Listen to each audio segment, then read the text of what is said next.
ছত্রপতি শিবাজির নাম শুনেছিস কি? ছত্রপতি শিবাজি ছিল মুসলিমদের বাবা। তাই কিছুদিন আগে আমার একটা ভিডিও প্রায় 7 লক্ষর মতো ভিউজ পেয়েছে, এবং সেই ভিডিওর কমেন্ট সেকশনে শুধু একটাই কমেন্ট, ছত্রপতি শিবাজি, ছত্রপতি শিবাজি। ভাই, ছত্রপতি শিবাজি কে ছিল?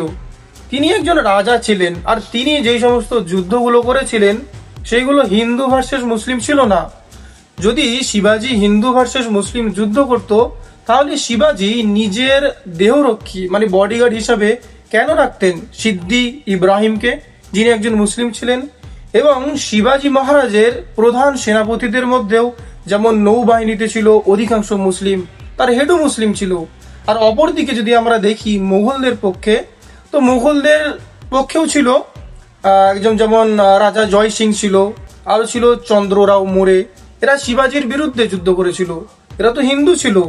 তাহলে শিবাজি মহারাজের যেই সমস্ত যুদ্ধগুলো তিনি করেছিলেন সেগুলো হিন্দু ভার্সেস মুসলিম ছিল না, সেগুলো ছিল একজন রাজার বিরুদ্ধে রাজার যুদ্ধ, ক্ষমতা এবং রাজনৈতিক যুদ্ধ ছিল।